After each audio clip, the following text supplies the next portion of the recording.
students, welcome to our new lecture based on topic coordination compound. पिछले lecture में हम लोगों ने ज्योमेट्रिकल आइसोमेरिज्म तक कंप्लीट कर लिया था टॉपिक अपना। तो अभी का अपना टॉपिक है आज का ऑप्टिकल। तो देखते हैं ऑप्टिकल आइसोमेरिज्म में क्या है। ऑप्टिकल में ऑर्गेनिक वाले ही सारे कंसेप्ट यूज होने वाले, जैसे कि वहां पर हम लोग ऑर्गेनिक केमिस्ट्री में क्या देखते थे, कंपाउंड डेस्टोरोटेटरी और लिवोरोटेटरी। यानी कि जब वहां पर हम लोग ऑप्टिकल आइसोमेरिज्म चेक करते थे तो हम लोग सबसे पहले क्या चेक करते थे, एलिमेंट ऑफ सिमेट्री। कंपाउंड के अंदर किसी भी तरीके की सिमेट्री नहीं होनी चाहिए, plane of symmetry, centre of symmetry, axis of symmetry, तो ऐसी कोई भी सिमेट्री नहीं होनी चाहिए। कंपाउंड और उसका मिरर इमेज आपस में कैसे होने चाहिए, नॉन सुपर इम्पोजिबल, और वो non superimposable mirror structure ही आपस में क्या कहलाते हैं, एनेंशियोमर। तो सारे पॉइंट्स यहां पर भी लगेंगे, है ना। तो अब अपने को सिर्फ क्या चीजें देखनी है, कोऑर्डिनेशन कंपाउंड में सिमेट्री है या नहीं। मेन पॉइंट ये है, क्योंकि यहाँ कायरल सेंटर एंटर तो मिलने वाला है नहीं, तो अपने को मेनली क्या पॉइंट चेक करना है कि सिमेट्री है या नहीं। कंपाउंड उसका मिरर इमेज बनता है, और अगर वो मिरर इमेज बनता है तो वो आपस में नॉन सुपर इम्पोजिबल होना चाहिए।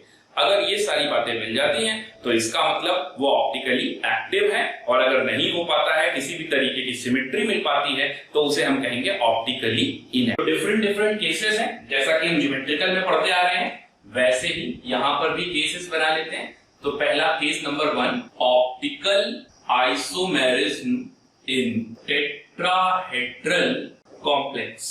Optical isomerism in tetrahedral complex. तो टेट्राहेड्रल कॉम्प्लेक्स हमारे पास फिर से उसी तरीके का लाइक मीथेन है ना।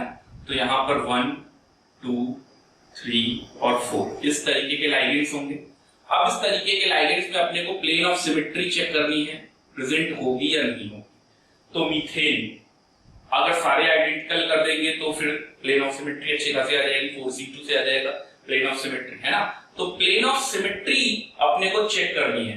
तो आखिर कौन कौन से ऐसे पॉसिबल केसेस हो सकते हैं जिसमें प्लेन ऑफ सिमेट्री अपने को मिलेगी या नहीं मिलेगी। तो केसेस जैसे हम लोगों ने बनाए थे, MA4, MA3B या फिर MAB3, MA2B2, MA2BC, MABCD और MAA' whole twice, MAA' whole twice. अब एक्चुअल में देखिए कॉन्सेप्ट क्या है, टेट्राहेड्रल में सिमेट्री, टेट्राहेड्रल का मतलब 2V, और 2V कैसे एक दूसरे के म्यूचुअली परपेंडिकुलर। तो आपको plane of symmetry simply check करनी है। तो प्लेन ऑफ सिमेट्री चेक करेंगे, अगर चारों लाइगेंड एक जैसे होंगे तो कभी भी ऑप्टिकल आइसोमेरिज्म अपने को नहीं मिलने वाला। क्यों? क्योंकि POS मिल जाएगा। इसी तरह से यहां पर भी नहीं मिलने वाला है, इस केस में भी नहीं मिलने वाला है। अगर दो एक जैसे होंगे तो सोचिए, जो B और C होगा अगर उसको मैं एक ही प्लेन में रख लूं तो A2 हाफ में डिवाइड हो जाएगा, तो यहाँ पे भी नहीं आने वाला है। हाँ, ABCD अगर चारों अलग अलग होंगे तो सिर्फ इसमें आने वाला है। फिर से यहाँ एक सभी आइडेंटिकल है तो यहाँ नहीं आने वाला है, और इसमें आ जाएगा अगर उसको सही से अरेंज किया जाए। एक वेल अरेंजमेंट होना चाहिए, तो उस केस में यहाँ पर मिल जाएगा। तो यहाँ पर पॉसिबल। ओके, कोई ऐसा एग्जांपल जो हमें टेट्राहेड्रल कॉम्प्लेक्स में ये बात को बता सके, तो हम लोग MABCD चेक कर लेते हैं। MABCD के लिए हम कौन सा एग्जांपल लेने जा रहे हैं, तो प्लैटिनम, सल्फर, मिथाइल, इथाइल। अब आप देखिए ये एक ऐसा कॉम्प्लेक्स है जिसमें आपको कोई भी प्लेन ऑफ सिमेट्री नहीं मिलने वाली है। तो अगर कोई भी प्लेन ऑफ सिमेट्री नहीं मिलेगी तो कंपाउंड बनेगा, और इसके साथ साथ उसका मिरर इमेज भी बनेगा। बिल्कुल मिरर की तरह तो नहीं बनाऊंगा, वो आप समझ लीजिएगा खुद ही। तो बस आपको इतना ध्यान रखना है, मिरर के पास ये ग्रुप है तो यहाँ पर भी होना चाहिए। ओके, तो ये अब अगर ये D है तो ये वाला L हो जाएगा, और अगर ये L है तो ये वाला D हो जाएगा। तो ये डेस्टो एंड लिवो। इस केस में भी पॉसिबल हो सकता है। इसमें अगर अरेंज आप अच्छे से करेंगे, सैलिसिलेट आयन लेकर कीजिएगा, मिल जाएगा आपको। कोई भी सिमेट्री नहीं आएगी, और सिमेट्री नहीं आएगी तो वो ऑप्टिकली एक्टिव। ओके, नोट कर लेंगे। तो optical isomerism in square planar complex.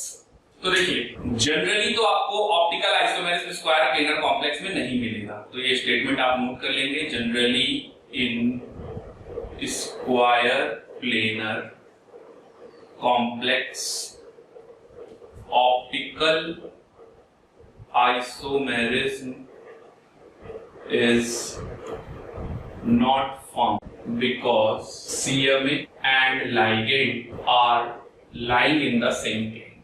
CMA and ligands are lying in the same plane. That means plane of symmetry. POS की वजह से है ना. But in few special cases of square planar complex, optical isomerism is present. ऐसा कौन सा example किसी भी बुक में ये नहीं लिखा है कि ऑप्टिकल स्क्वायर प्लेनर कॉम्प्लेक्स में ऑप्टिकल आइसोमेरिज्म हो सकता है, बट पॉसिबल है. देखिए मैं एग्जांपल आपको बताता हूँ. PDEDTA ले लीजिए. PDEDTA पहले तो आप सोचिए EDTA क्या होता है. तो मैंने आपको बताया भी था EDTA CH2CH2N एसीटेट. ये अब इसको मैं कैसे अरेंज करना चाहता हूँ तो देखिए N ओके और CH2COO माइनस. तो इस पार्ट को मैं कैसे लाऊंगा वो भी देखेंगे. तो एक तो हो गया CH2C double bond O minus, यहाँ पर भी एक वेज में और एक डैश में, ये इसके साथ. तो अगर ये बनेगा तो इसका मिरर इमेज भी बन जाएगा और ये आप इसमें कैसे होंगे नॉन स्क्वायर. तो ये अपना optical isomerism square planar complex. तो ऑप्टिकल आइसोमेरिज्म तो यहाँ पर देखते हैं ऑक्टाहेड्रल कॉम्प्लेक्स. फिर से अपने पास वही ऑक्टाहेड्रल कॉम्प्लेक्स M और 4 लाइगेंड प्लेन में और 2 एक्सियल पोजीशन पे आउट ऑफ द प्लेन. इस तरीके से अब इसमें मेरे को ऑप्टिकल आइसोमेरिज्म ढूंढना है. तो देखिए केसेस क्या बनते जाएंगे इसके अंदर के. MA6 MA5B MAB5 MA4B2 MA4BC MA4B2 MA4BC MA3B3 इनमें से कोई भी ऑप्टिकल आइसोमेरिज्म नहीं शो करेगा. Okay does not show optical isomerism. इतने में तो नहीं मिलेगा क्योंकि वहां पर भी क्या आ जाएगी, सिमेट्री आ जाएगी. Only because of symmetry ही ऐसा हो रहा है. चलिए आगे देखते हैं. MA2B2C2 तो A2B2C2 ऐसे केस में आपको मिल जाएगा. MA2B2CD ऐसे केस में भी आपको मिल जाएगा.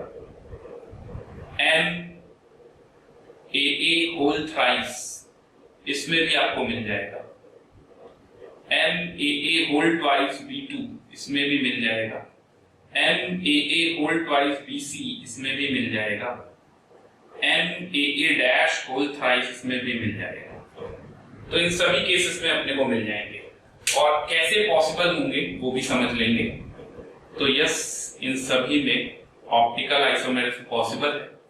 अब इसमें जो सिस वाला होगा, जो हम यहाँ पर सिस बनाते थे प्योर सिस, तो सिस वाला क्या बनाएगा, डेक्स्ट्रो और लीवो फॉर्म, क्योंकि उसमें आपको सिमेट्री नहीं मिलने वाली है सिस फॉर्म में.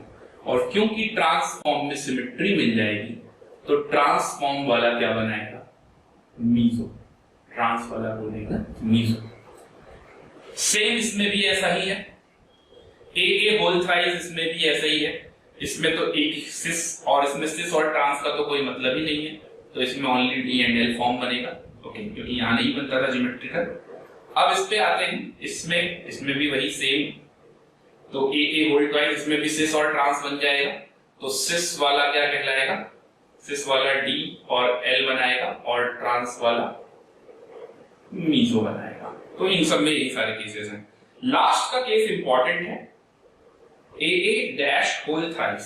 इसमें सिस वाला भी D और L बनाएगा और इसमें ट्रांस वाला भी D फॉर्म और L फॉर्म बनाएगा.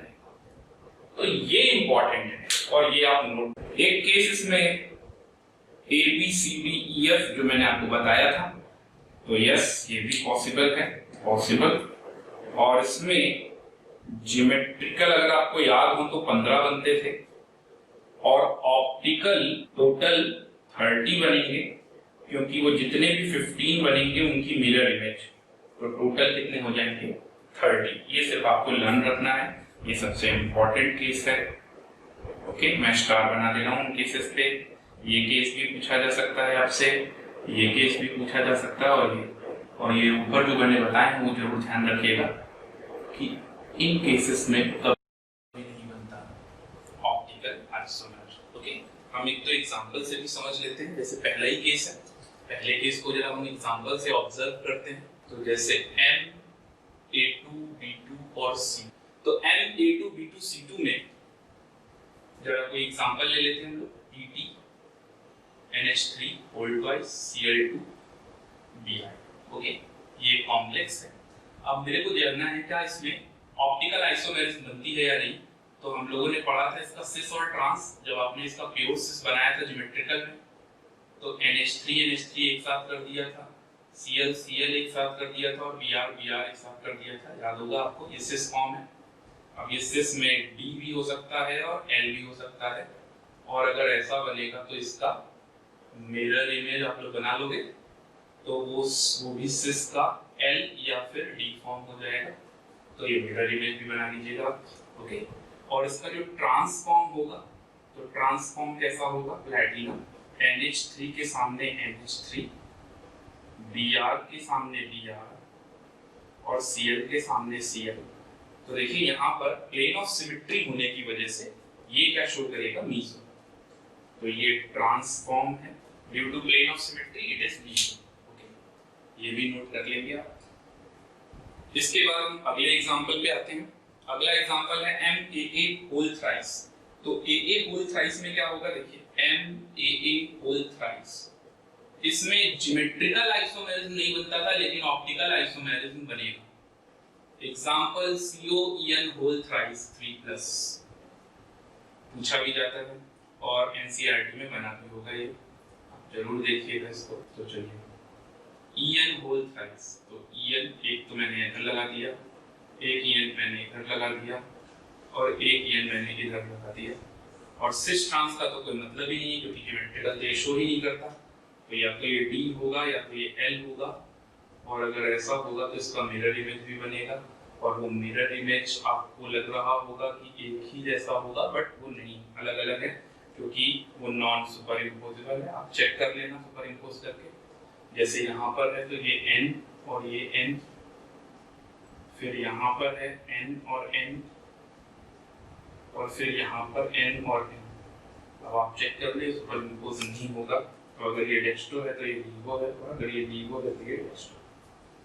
ओके, तो मैंने आपको एक अप्रोच बता दिया कैसे आपको सॉल्व करना है और कैसे आपको देखना है कि सिस ट्रांस में मेरे को प्लेन ऑफ सिमेट्री मिलेगी या नहीं मिलेगी। इन सारे केसेस को आप अच्छे से लगाइएगा। आइसोमेरिज्म का टॉपिक अपना यहीं पे फिनिश होता है। तो चलते हैं अपने अगले टॉपिक पे, वर्नर्स थ्योरी की तरफ। एल्फ्रेड वर्नर, पूरा नाम है साइंटिस्ट का Alfred Werner, father of coordination compound, और इन्होंने ही सबसे पहले कोऑर्डिनेशन कंपाउंड के बारे में हमें बताया। और कोऑर्डिनेशन कंपाउंड में प्लैटिनम के सॉल्ट और कोबाल्ट के सॉल्ट के ऊपर इनका रिसर्च था। तो मेन पॉइंट्स क्या हैं, चलिए देखते हैं। हर central metal atom, coordination compound में हर सेंट्रल मेटल एटम दो तरीके की वैलेंसी शो करता है, primary valency and secondary valency. तो उसी को मैं डिटेल में यहाँ एक्सप्लेन कर रहा हूँ। प्राइमरी वैलेंसी, जिसे हम प्रिंसिपल वैलेंसी भी कहते हैं, और ये आयनाइजेबल वैलेंसी भी, और दूसरा है सेकेंडरी वैलेंसी, नॉन आयनाइजेबल है। एल्फ्रेड वर्नर ने ये तो बता दिया हमें कि हर टाइप का कॉम्प्लेक्स सॉल्ट में जो CMA होगा वो इन दो टाइप की वैलेंसी जरूर शो करेगा, प्राइमरी वैलेंसी और सेकेंडरी वैलेंसी। तो पूरे वर्नर थ्योरी में अपने को प्राइमरी वैलेंसी और सेकेंडरी वैलेंसी पे ही देखना है। तो प्राइमरी वैलेंसी होता क्या है? It is referred as oxidation state. It is referred as oxidation state of CMA। CMA के ऑक्सीडेशन स्टेट को ही प्राइमरी वैलेंसी बोला जाता है। जबकि सेकेंडरी वैलेंसी किसे बोलते हैं? It is referred as coordination number, coordination number of CM, ionizable when dissolved in solvent like water। जबकि हमारी सेकेंडरी वैलेंसी को जो रिप्रेजेंट करता है वो नॉन आयनाइजेबल है। It is non-ionizable when dissolved in solvent. It is non-ionizable when dissolved in solvent.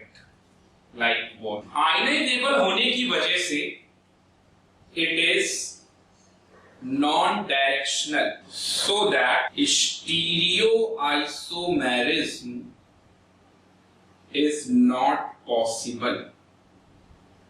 Stereoisomerism is not possible. और क्योंकि ये नॉन आयनाइजेबल है तो ये डायरेक्शनल भी है. इट इज डायरेक्शनल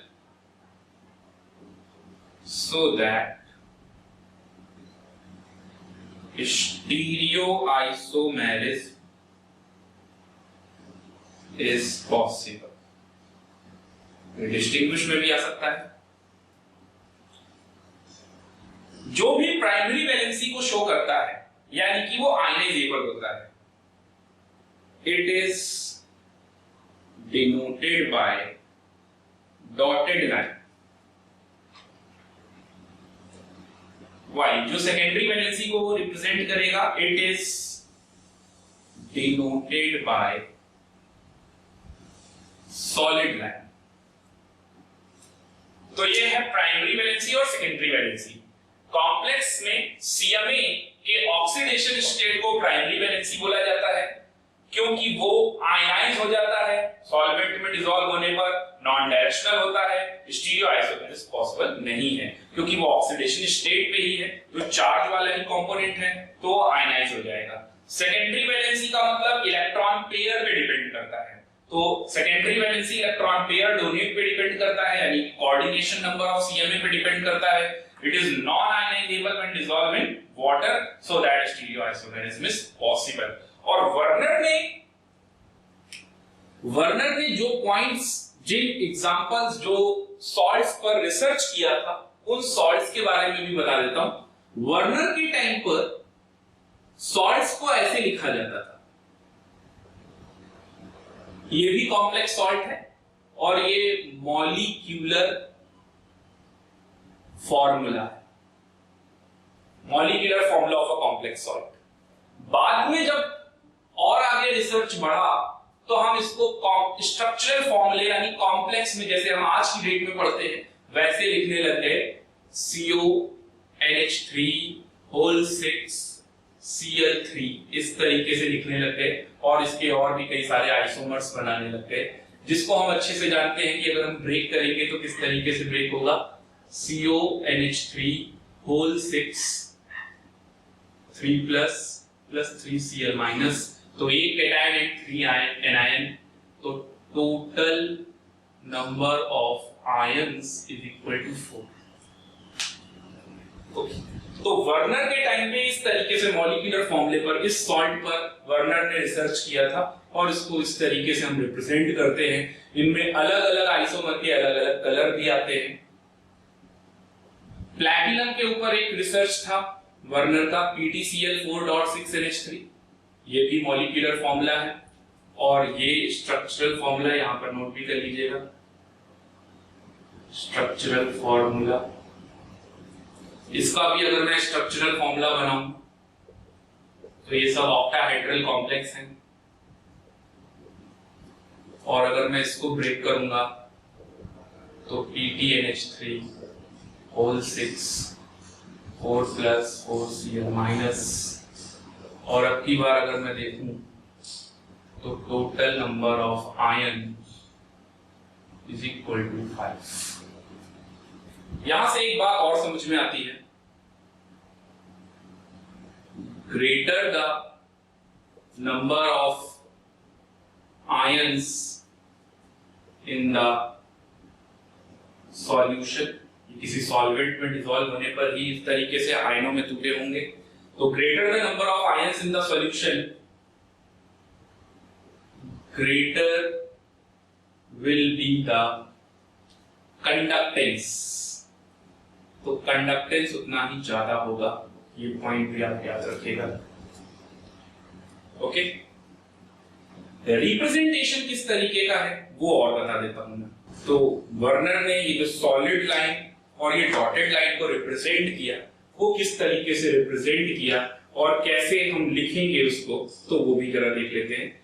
सपोज हमारे पास CONH3 होल 4 Cl2 और Cl इस तरीके का आइसोमर, तो इसमें देखेंगे ये आयनाइजेबल है और ये भी आयनाइजेबल है, तो ये तो ऑक्सीडेशन स्टेट को ही रिफर करेगा, तो ये हमारा प्राइमरी वैलेंसी को रिफर करेगा। ये भी, इससे भी ऑक्सीडेशन स्टेट आएगी, तो जिस किसी भी आयन से हमें ऑक्सीडेशन स्टेट मिल रही है वो हमें प्राइमरी वैलेंसी दे रहा है, तो वो प्राइमरी वैलेंसी के लिए रिस्पॉन्सिबल है, तो ये भी प्राइमरी वैलेंसी देगा।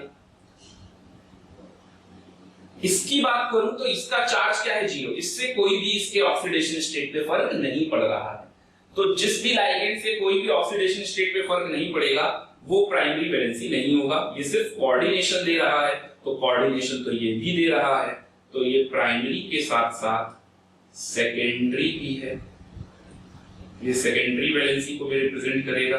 ये ओनली प्राइमरी को, ये प्राइमरी और सेकेंडरी दोनों को, और ये ओनली सेकेंडरी, ये ओनली सेकेंडरी वैलेंसी को रिप्रेजेंट करेगा।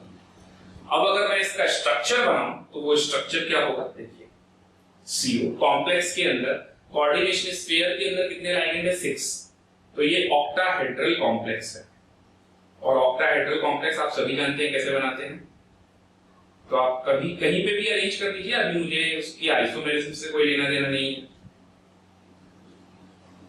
ओके। और ये जो प्राइमरी, तो जितने भी सेकेंडरी वैलेंसी वाले हैं वो तो सॉलिड लाइन से मैंने रिप्रेजेंट कर दिया, और जो Cl एक है एक्स्ट्रा, ये प्राइमरी वैलेंसी से रिप्रेजेंट करना है, तो इसको प्राइमरी वैलेंसी से मैं कहीं पर भी, इसमें से कहीं पर भी इस तरीके से मैं Cl को रिप्रेजेंट करूंगा, और ये जो 2 Cl है जो कि प्राइमरी और सेकेंडरी दोनों को रिप्रेजेंट कर रहे हैं, उनको मैं सॉलिड और डॉटेड दोनों लाइन से रिप्रेजेंट करूंगा, तो ये रिप्रेजेंटेशन है कॉम्प्लेक्स का। ये हमें वर्नर थ्योरी में मिला, तो वर्नर थ्योरी में आपको सिर्फ इतना पढ़ना है और कुछ भी जानने की जरूरत नहीं है, और कुछ होता भी नहीं है, मेनली आपको यही बता दिया। ऐसे ही 4 एग्जांपल करूंगा तो कोई मतलब नहीं है, ये पॉइंट ध्यान रखिएगा, greater the number of ion in the solution greater will be the conductance, okay, note करेंगे। तो वर्नर थ्योरी पर एक क्वेश्चन कर लेते हैं हम लोग, ये जेईई मेन 2017 में आया है, और नीट में ये कट पेस्ट भी हो सकता है, तो जेईई मेंस वालों को तो देखना ही है और नीट वालों को भी ध्यान से देखना है। तो देखिए क्वेश्चन नोट कर लेंगे सबसे पहले तो, on treatment of 100 ml of 0.1 molar solution of COCl3.6H2O, जिस सॉल्ट की भी मैं बात कर रहा था थोड़ी देर पहले, बस वहां NH3 था, यहाँ वाटर है, with excess of silver nitrate 1.2 into 10 to the power of 22 ions are precipitated, then the complex is, complex कैसा होगा, ऑब्जेक्टिव था, मैंने ऑप्शन नहीं लिखे हैं यहाँ पर, तो आपको ऐसे ही बताना है, सब्जेक्टिव की तरह इसको ट्रीट कीजिए। तो सबसे पहले इस क्वेश्चन को एक बार रीड कर लीजिए, और जो इसमें डेटा लिखा है सबसे पहले वो लिख लेंगे। तो COCl3.6H2O है, इसकी रिएक्शन सिल्वर नाइट्रेट से हो रही है, और सिल्वर नाइट्रेट एक्सेस में है, और ऐसा होने पर यहां पर प्रेसिपिटेट मिलता है।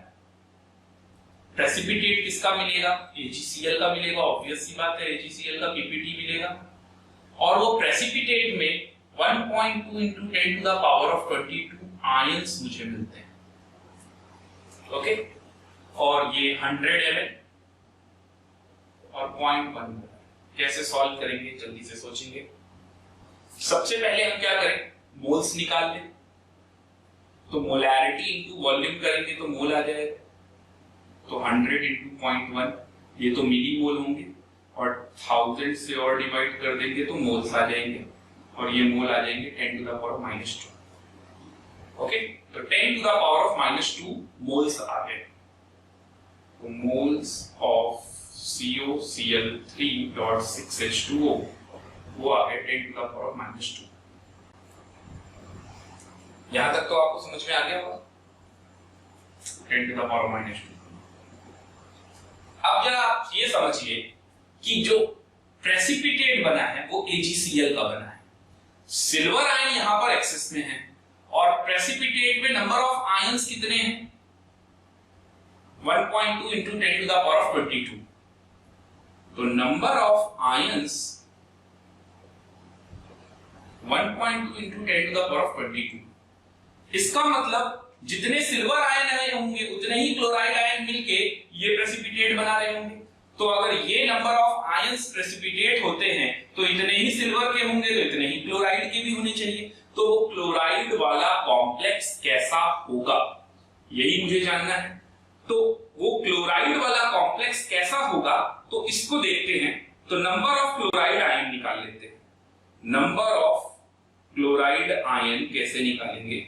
ये जो टोटल नंबर ऑफ आयंस मुझे मिले हैं वो मिले हैं मुझे 1.2 into 10 to the power of 22 और यहां पर जो मुझे मोल्स मिल रहे हैं ये मुझे मिल रहे हैं 10 to the power of -2 मोल। अगर इसमें मैं एवोगैड्रो नंबर का मल्टीप्लाई कर दूंगा तो मुझे यहां से भी आयंस मिलने लगेंगे। अब बात यह है कि यहां से एक क्लोराइड आयन मिलता है कि दो क्लोराइड आयन मिलते हैं। तो नंबर ऑफ क्लोराइड आयन यानी कि नंबर ऑफ क्लोराइड आयन यहां पर जितने भी मिलेंगे वो इसके बराबर होने चाहिए।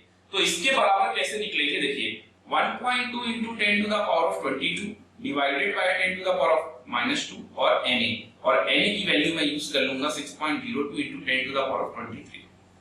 अब जरा अगर हम इसको सॉल्व करें तो मुझे क्या मिल रहा है?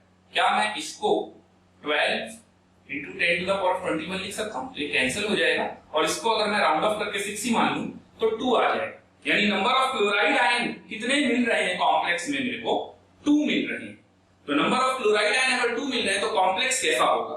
CO H2O whole 6 H2O whole 6 लेकिन ऑक्टाहेड्रल कॉम्प्लेक्स है तो ऊपर बनाएगा नहीं। तो CO H2O whole 5 एक Cl अंदर और बाहर 2 Cl और साथ में वाटर। अब ये देखिए मैंने कैसे पता लगाया कि नंबर ऑफ क्लोराइड आयन इसी प्रेसिपिटेट को लाने के लिए कितने चाहिए मेरे को? 2। जब ये ऐसा फॉर्मूला होगा तो नंबर ऑफ क्लोराइड आयन कितने मिलेंगे? 1 मोल से 2 मोल आयन मिलेंगे। यानी 1 मोल से अगर 2 मोल आयन मिलेंगे तो इस मॉलिक्यूल से 2 आयन मिल रहे हैं। तो मुझे मोल को तो आयंस में कन्वर्ट करना है तो इनटू Na किया तो यही नंबर के बराबर आ गया। तो हमारा आंसर ये हो जाएगा। तो अपना अगला टॉपिक है valence bond theory, VBD, valence bond theory. किसने दिया था? Given by polling and Slater. देखिए थ्योरी तो बहुत सारी है बट आप उतनी थ्योरी सिर्फ पढ़िए जिससे आपके सारे क्वेश्चंस सॉल्व हो जाए। वही थ्योरी आपके एग्जाम पॉइंट ऑफ व्यू से सबसे इंपॉर्टेंट है। बाकी सब तो जितना पढ़ते जाएंगे बहुत सारा है, कोई एंड नहीं है। तो VBT में एक्चुअल में होता क्या है और VBT में हमें क्या क्या पढ़ना है? तो वैलेंस बॉन्ड थ्योरी पॉलिंग और स्लैटर ने, जैसे पॉलिंग और स्लैटर ने केमिकल बॉन्डिंग में कंपाउंड्स की ज्योमेट्री, हाइब्रिडाइजेशन, शेप के बारे में बताया, वैसे VBT में यहां पर भी कॉम्प्लेक्स सॉल्ट की हाइब्रिडाइजेशन, उसकी ज्योमेट्री, उसका शेप, उसका स्ट्रक्चर, इन सभी के बारे में बात की जाती है। तो यही सारी चीजें अपने को मेनली सीखना है कि किसी कॉम्प्लेक्स कंपाउंड, कोऑर्डिनेशन कंपाउंड का हाइब्रिडाइजेशन और ज्योमेट्री कैसे आता है। तो कुछ मेन पॉइंट्स हैं उन पे ध्यान दीजिए। किसी भी हाइब्रिडाइजेशन के लिए हमारे पास CMA जो है वो क्या कर रहा है? उसके पास वैकेंट ऑर्बिटल है और लाइगेंड क्या करेगा? इलेक्ट्रॉन पेयर प्रोवाइड करेगा। तो लाइगेंड के पास कम से कम कितने इलेक्ट्रॉन पेयर होने चाहिए, या यूं कहा जाए कि CMA के पास कम से कम कितने वैकेंट ऑर्बिटल होने चाहिए। तो CMA क्योंकि एक्सेप्ट कर रहा है इलेक्ट्रॉन पेयर, तो CMA के पास कम से कम उतने वैकेंट ऑर्बिटल होने चाहिए जितने की लाइगेंड इलेक्ट्रॉन पेयर प्रोवाइड करेगा। तो number of electron pair provided by ligand should be equal to the number of empty orbital provided by CMA। Okay, अब होता क्या है इसमें, हाइब्रिडाइजेशन कैसे बनती है? तो एक तो ये पॉइंट बताया मैंने कि आपको इलेक्ट्रॉन पेयर कौन प्रोवाइड कर रहा है? लाइगेंड। किसको प्रोवाइड कर रहा है? CMA को। तो CMA के पास वैकेंट ऑर्बिटल होंगे और लाइगेंड अपना इलेक्ट्रॉन पेयर प्रोवाइड करेगा। अब बात करते हैं इसके हाइब्रिडाइजेशन की। तो CMA के पास जो वैकेंट ऑर्बिटल हैं, सबसे पहले वो S, P और D के ऑर्बिटल्स आपस में मिक्स होंगे और हाइब्रिड ऑर्बिटल का फॉर्मेशन करेंगे। अब ये हाइब्रिड ऑर्बिटल लाइगेंड के साथ इंटरेक्शन करेंगे और ligand electron pair in hybrid orbitals में देगा और ये कोऑर्डिनेट बॉन्ड का फॉर्मेशन करेंगे, जिसे हम कोऑर्डिनेट कोवैलेंट बॉन्ड भी कहते हैं। अगर लाइगेंड हमारा अपना इलेक्ट्रॉन पेयर, लाइगेंड अगर इलेक्ट्रॉन पेयर पेनल्टीमेट शेल के d ऑर्बिटल्स में इलेक्ट्रॉन को प्रोवाइड कर रहा है, पेनल्टीमेट शेल में d इलेक्ट्रॉन प्रोवाइड कर रहा है, तो ऐसे में हम उसको बोलेंगे, कॉम्प्लेक्स को बोलेंगे इनर ऑर्बिटल कॉम्प्लेक्स। और अगर लाइगेंड आउटर शेल से अल्टीमेट शेल या वैलेंस शेल से इलेक्ट्रॉन पेयर प्रोवाइड कर रहा है, तो उसको बोलेंगे आउटर ऑर्बिटल कॉम्प्लेक्स। ठीक है, तो इसी तरीके के कई सारे कंसेप्ट्स हैं वैलेंस बॉन्ड थ्योरी वीबीटी में। तो चलिए देखते हैं। बेटर होगा कि एक एग्जांपल से हम लोग समझें वीबीटी में। पॉइंट्स तो मैंने आपको बता ही दिए, ये सारे पॉइंट्स आप लिख भी लीजिएगा। जैसे कि ये एग्जांपल लिया मैंने K4 FeCN6, K4 FeCN6। तो यहां पर देखिए, सबसे पहले आपको क्या करना है, कॉम्प्लेक्स कंपाउंड क्या क्या चीजें सीखनी है आपको और क्या निकालना पड़ेगा। सबसे पहले आपको सेंट्रल मेटल एटम का ऑक्सीडेशन स्टेट निकालना पड़ेगा। तो अगर आप इसका ऑक्सीडेशन स्टेट निकालेंगे तो +2 आएगा। ओके, तो अब आप सबसे पहले क्या करेंगे, Fe2+ का इलेक्ट्रॉनिक कॉन्फ़िगरेशन कर लेंगे। तो Fe2+ का जब आप इलेक्ट्रॉनिक कॉन्फ़िगरेशन करेंगे तो 1s2 2s2 4s2 3d6 होता है Fe का, तो ये हो जाएगा 4s0 3d6। अब आप देखिए, आपके पास पेनल्टीमेट शेल में जो d ऑर्बिटल है उसमें कितने इलेक्ट्रॉन है। तो पेनल्टीमेट शेल में जो d ऑर्बिटल है उसमें इलेक्ट्रॉन है आपके पास 3d6, तो 5 ऑर्बिटल्स, और ये मैं ऐसे बना लेता हूं, तो ये हमारे हो गए 6 इलेक्ट्रॉन्स। ये तो पेनल्टीमेट शेल की बात हो गई 3d। अब बात करते हैं वैलेंस शेल से, तो वो रहा 4s 4p 4d 4s 4p और 4d। अब यहां पर हमें यह देखना है कि हमारा लाइगेंड कैसा है। तो लाइगेंड दो तरीके से हो सकते हैं, या तो लाइगेंड हमारा स्ट्रॉन्ग फील्ड लाइगेंड होगा या तो वीक फील्ड लाइगेंड होगा। ये डिपेंड करेगा स्पेक्ट्रोकेमिकल सीरीज पे। इस एग्जांपल के बाद मैं आपको स्पेक्ट्रोकेमिकल सीरीज बना दूंगा, उसमें से कुछ इंपॉर्टेंट लाइगेंड्स आपको याद रखने पड़ेंगे कि स्ट्रॉन्ग फील्ड लाइगेंड है या वीक फील्ड लाइगेंड है। जैसे कि CO और Cl, ये सब कैसे होते हैं, स्ट्रॉन्ग फील्ड लाइगेंड। जब स्ट्रॉन्ग फील्ड लाइगेंड होगा तो होना क्या है, तो देखिए, due to strong field ligand, due to strong field ligand, pairing of d electron will occur। और अगर ये वीक फील्ड लाइगेंड होता तो इनकी पेयरिंग हम नहीं कराते। तो इनके लाइगेंड के अप्रोच करने की वजह से पेनल्टीमेट शेल में जो d इलेक्ट्रॉन है उनकी पेयरिंग करा दी जाएगी। तो चलिए बना लेते हैं। तो अगर मैं इनकी पेयरिंग करा दूंगा तो ये 6 इलेक्ट्रॉन 3 ऑर्बिटल्स में आ जाएंगे। अब ये d के 2 ऑर्बिटल क्या हो गए, खाली हो गए, बाकी ऐसे ही बना लेंगे। अब ये जो हमारा साइनाइड है जो अपना इलेक्ट्रॉन पेयर प्रोवाइड करेगा, अब देखिए क्या हुआ होगा, पहले क्या हुआ कि CMA के वैकेंट ऑर्बिटल्स, जो भी इन ऑर्बिटल्स, वो ऑर्बिटल्स जो इलेक्ट्रॉन पेयर एक्सेप्ट करेंगे वो आपस में मिक्स हो चुके होंगे और हाइब्रिड ऑर्बिटल बना चुके होंगे। तो हाइब्रिड ऑर्बिटल बनाने के बाद ये लाइगेंड के साथ अप्रोच करेंगे। तो जैसे लाइगेंड ने अपना एक इलेक्ट्रॉन पेयर यहां प्रोवाइड किया, एक इलेक्ट्रॉन पेयर यहां, एक यहां, और इस तरीके से टोटल 6 इलेक्ट्रॉन पेयर प्रोवाइड किए। तो इसका हाइब्रिडाइजेशन क्या होगा, तो सेंट्रल मेटल एटम CMA में कौन कौन से ऑर्बिटल्स ने पार्टिसिपेट किया, तो 2 तो D हो गए, एक S हो गया और 3 P हो गया। तो इसका हाइब्रिडाइजेशन क्या हो जाएगा, D2sp3।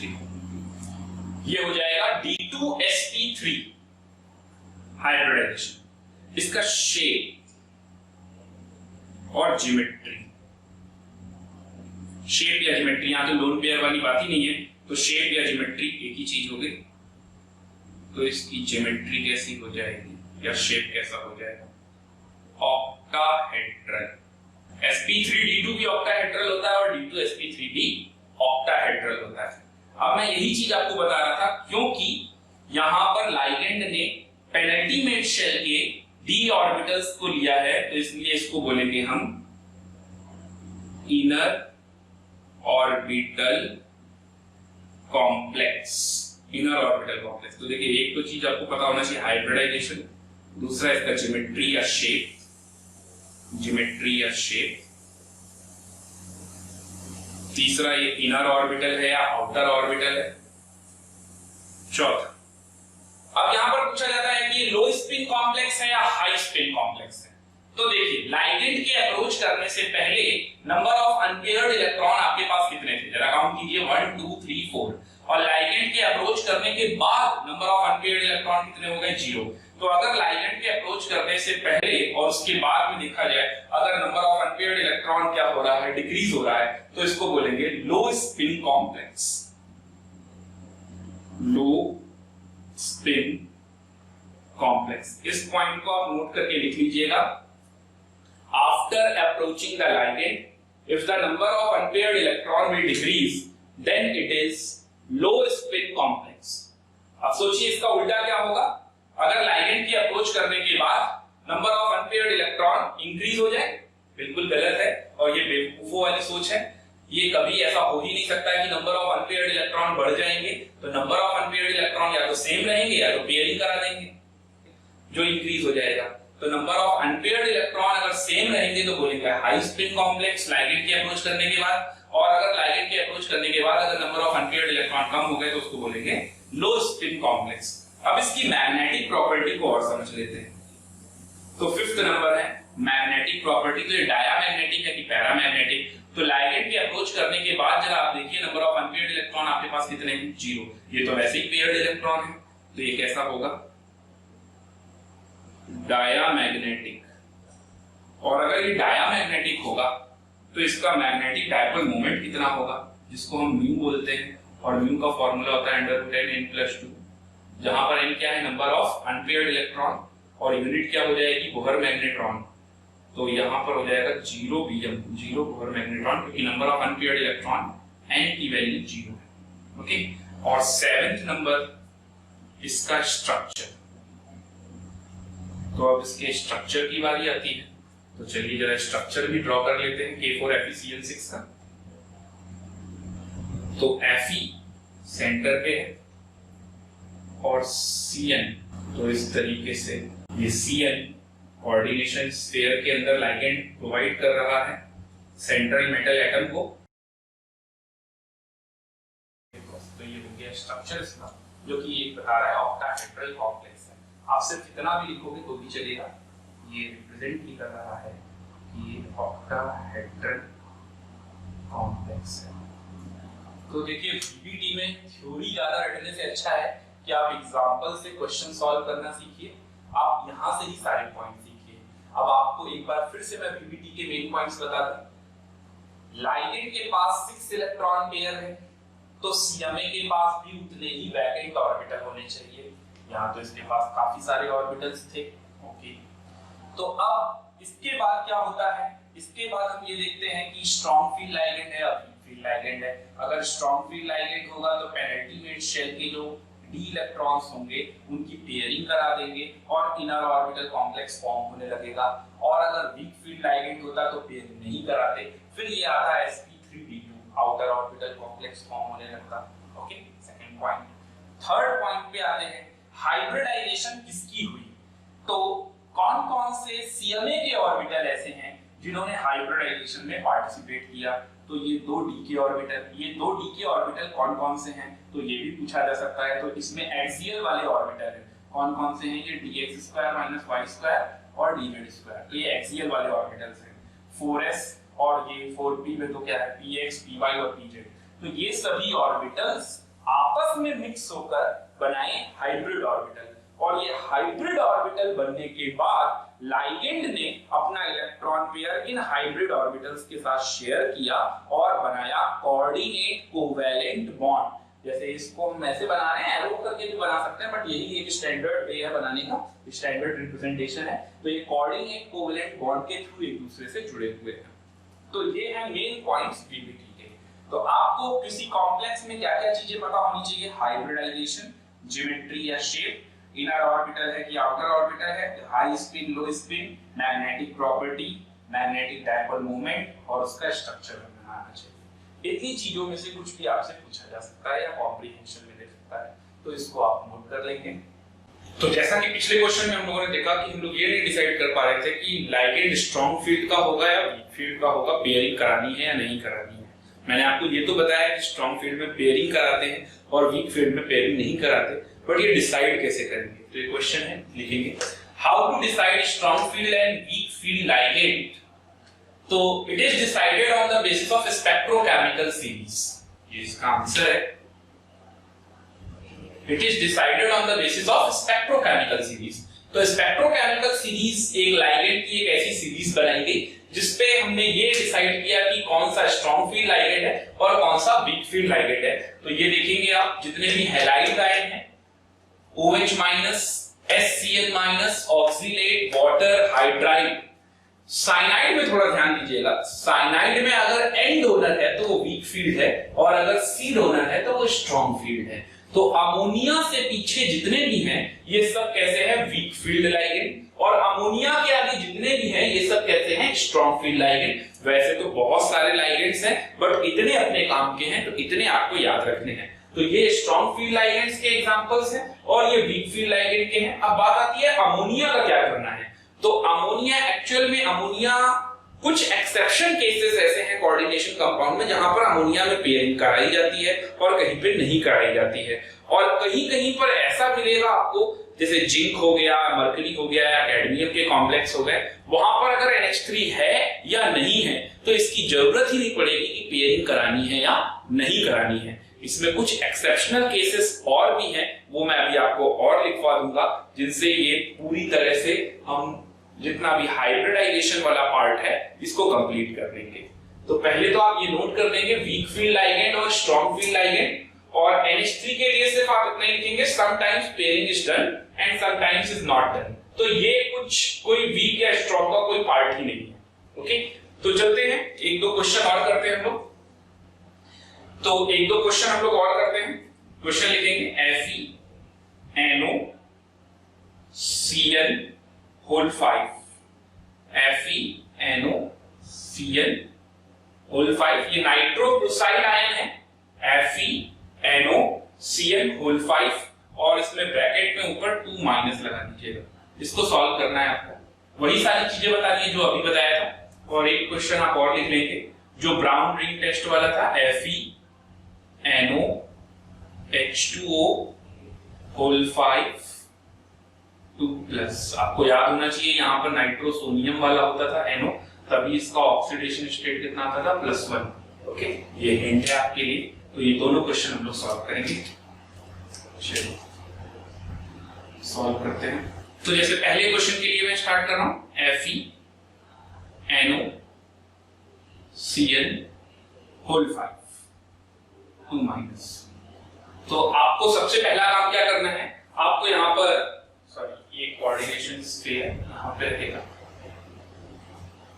और NO लाइगेंड है और Cl भी लाइगेंड है। तो Cl कैसा लाइगेंड है आप देख सकते हैं, Cl में जब तक NC होगा तभी बोला जाएगा वीक फील्ड लाइगेंड, अगर Cn है तो कार्बन दोनों नहीं बोलेंगे, तो उसको स्ट्रॉन्ग फील्ड लाइगेंड होगा, और अगर स्ट्रॉन्ग फील्ड लाइगेंड होगा तो पेयरिंग हो जाएगी। सबसे पहला काम तो आपका क्या है? ऑक्सीडेशन स्टेट फाइंड आउट करना। तो आयरन का ऑक्सीडेशन स्टेट जल्दी से फाइंड आउट करेंगे, Fe का ऑक्सीडेशन स्टेट। तो देखिए NO का चार्ज कितना हो जाएगा? +1, और साइनाइड का -5, तो ये -5, और तो कितना हो गया? x + 1 - 5 = -2। इसको सॉल्व कर लेंगे जल्दी से, तो कितना आ जाएगा? +2। ओके,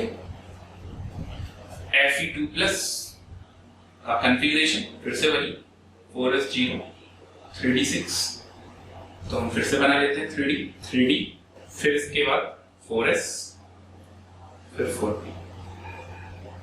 ओके, 4s 4p अब मुझे पता है कि स्ट्रॉन्ग फील्ड लाइगेंड है तो पेयरिंग कराना है, तो मैं 4D नहीं बनाया। तो अब व्हेन लाइगेंड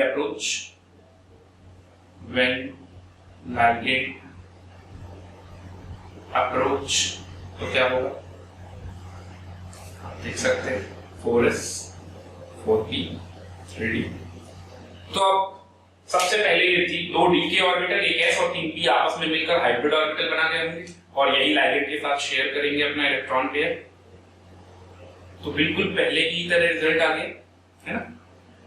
तो नंबर 1 हाइब्रिडाइजेशन क्या हो गई, d2sp3। Number 2 octahedral complex. Number 3 inner orbital complex. Number 4 number of unpaired electron decrease हुए हैं तो low spin complex. Number 5 magnetic property तो diamagnetic. Number 6 mu equal to 0 and number 7 अपने को बनाना है स्ट्रक्चर। तो स्ट्रक्चर आप जानते हो कैसे बनेगा, Fe central atom, NO and Cn।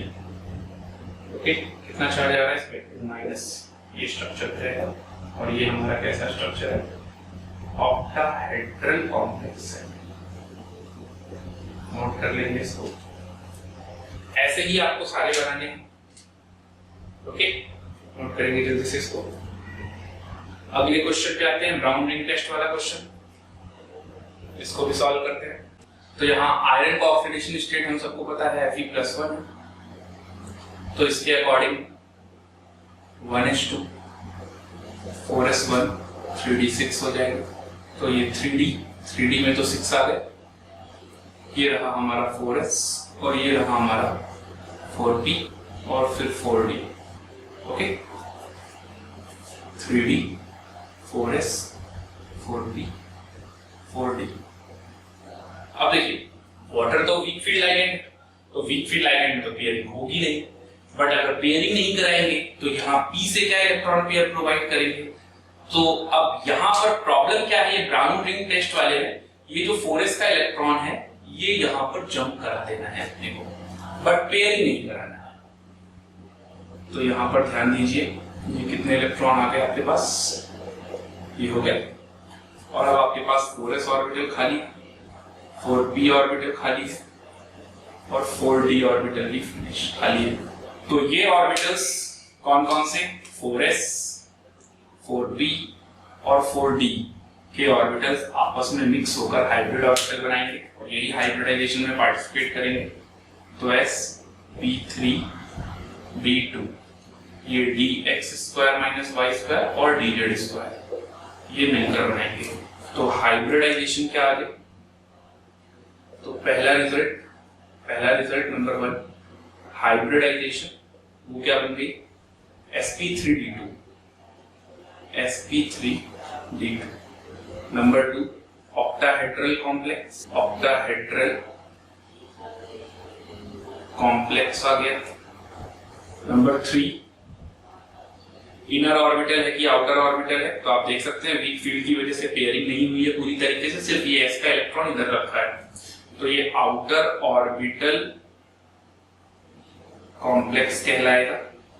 Low spin या हाई स्पिन की बात करते हैं तो लाइगेंड के आने से पहले नंबर ऑफ अनपेयर्ड इलेक्ट्रॉन कितने थे आपके पास, 1 2 3 4 और 1 5, और उसके बाद कितने हो गए 3। तो इसको क्या बोलेंगे आप, लो स्पिन कॉम्प्लेक्स। इससे आपको, इस एग्जांपल से आपको ये भी सीखने को मिला कि जहां पेयरिंग नहीं हो रही है वहां पर भी लो स्पिन हो सकता है।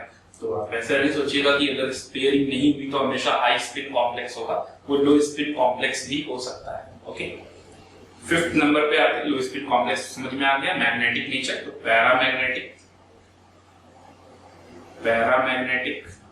मैग्नेटिक डायपोल मोमेंट म्यू, तो म्यू की अगर बात करें तो नंबर ऑफ अनपेयर्ड इलेक्ट्रॉन हमारे पास कितने हैं टोटल, 3, तो अंडर 3 + 2 यानी कि 5, तो ये आ गया रूट में 15 बोहर मैग्नेट्रॉन। ओके, और अब बात करते हैं स्ट्रक्चर की। तो Fe स्ट्रक्चर नंबर 7। तो H2O होल 5 है और NO है, एक NO बना लेंगे और बाद में H2O सभी। तो ये इसका ऑक्टाहेड्रल कॉम्प्लेक्स है। ओके, नोट कर लेंगे जल्दी से। एक और क्वेश्चन करेंगे, एक क्वेश्चन और करते हैं। ZnNH3 होल 4 2+, देखिए अमोनिया का केस है, इस क्वेश्चन को भी करते हैं।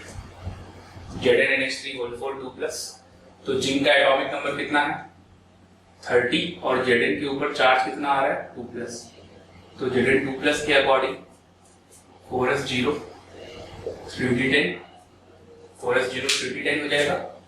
तो 3d ऑर्बिटल 3d तो पूरा फिल है, और जब फिल है तो देख लीजिए आप NH3 की जरूरत कुछ पड़ गई है क्या, कि स्ट्रॉन्ग फील्ड लाइगेंड है या वीक फील्ड लाइगेंड है, तो कोई जरूरत ही नहीं पड़ेगी। तो ऐसे कई सारे केसेस आपको मिल जाएंगे NH3 के। ओके, फिर 4s 4p 4d, हालांकि 4 लाइगेंड है तो 4d बनाने की कोई जरूरत ही नहीं है। 4s 4p 4d। अब कौन कौन से लाइगेंड पार्टिसिपेट करेंगे, तो एक S और 3p। तो लाइगेंड के अप्रोच करने के बाद क्या होने वाला है, तो एक तो S का आ गया और बाकी के 3p के आ गए, तो इसका हाइब्रिडाइजेशन हो गया sp3। Number 2 is tetrahedral, it is tetrahedral sp3। अगर मैं D से अगर आ जाता एक मिल जाता मुझे, तो DsP2 स्क्वायर प्लेनर कॉम्प्लेक्स होता है। ओके, ये ध्यान रखिएगा। sp3 है टेट्राहेड्रल। नंबर 3 इनर ऑर्बिटल या आउटर ऑर्बिटल, तो जी हाँ आउटर ऑर्बिटल कॉम्प्लेक्स है ये, आउटर ऑर्बिटल कॉम्प्लेक्स है। नंबर 4 लो स्पिन या हाई स्पिन, तो देखिए नंबर ऑफ अनपेयर्ड इलेक्ट्रॉन पहले भी 0 थे और बाद में भी 0 है, तो आप बोलेंगे high spin complex, high spin complex. Okay, number 5 mu equal to 0, mu equal to 0, magnetic dipole moment 0, और कैसा है ये डायामैग्नेटिक, डायामैग्नेटिक। और नंबर 7 इसका स्ट्रक्चर, तो यहां बना लेता हूं मैं, नंबर 7 स्ट्रक्चर। इतनी चीजें आप निकाल सकते हैं। ओके, तो जिंक और टेट्राहेड्रल में अरेंज करेंगे, और NH3 है, तो इस तरीके से अरेंज हो जाएगा। ओके, ये टेट्राहेड्रल कॉम्प्लेक्स है, डॉटेड लाइन आप बनाओ ना बनाओ ये आपके ऊपर है, नोट कर लेंगे। कुछ क्वेश्चंस मैं आपको दे रहा हूं, तो वो क्वेश्चन से आप प्रैक्टिस भी कीजिएगा, और बल्कि जितने मैं एक्सेप्शन केस लिखा रहा हूँ वही आपके होमवर्क होंगे, वही आपके क्वेश्चंस होंगे, तो उनको आज घर पे जरूर ट्राई कीजिएगा, वो क्वेश्चंस को भी लिख लीजिए। तो चलते हैं आगे के टॉपिक पे, some important facts and exception. आपको hybridisation, inner orbital, outer orbital, ये सारी चीजें तो निकालना आ गया, बट कोऑर्डिनेशन कंपाउंड में कुछ फैक्ट्स भी है और कुछ एक्सेप्शंस भी हैं जिनको आपको अच्छे से याद रखना पड़ेगा। तो चलिए देखते हैं, ये कुछ फैक्ट्स हैं, ये आप नोट कर लेंगे, जैसे मैं एक एक करके डिटेल भी करता जा रहा हूं आपको। हेक्साकार्बोनिल, अब देखिए ये फैक्ट ही है और ये मैं आपको बता भी चुका हूं। हेक्साकार्बोनिल, कार्बोनिल का मतलब CO है, और CO एक स्ट्रॉन्ग फील्ड लाइगेंड है, तो ऑब्वियस सी बात है पेयरिंग हो जाएगी, और अगर पेयरिंग होगी तो वो क्या होगा, इनर ऑर्बिटल कॉम्प्लेक्स। तो ये कोई एक्सेप्शन नहीं है, फैक्ट है, और ये मैं आपको पढ़ा भी चुका हूं, due to strong field ligand. Okay, second point पे आते हैं। Octahedral complex of Cr+3 is inner orbital complex, यानी कि अगर वो ऑक्टाहेड्रल कॉम्प्लेक्स होगा तो 6 लाइगेंड्स होंगे, 6 मोनोडेंटेट 3 बाइडेंटेट, तो फिर D2sp3 तो बनना ही है इनर ऑर्बिटल कॉम्प्लेक्स की वजह से। ओके, या तो D2sp3 बन सकता है या तो sp3d2 बन सकता है, लेकिन वो बोल रहा है इनर ऑर्बिटल कॉम्प्लेक्स, तो D2sp3।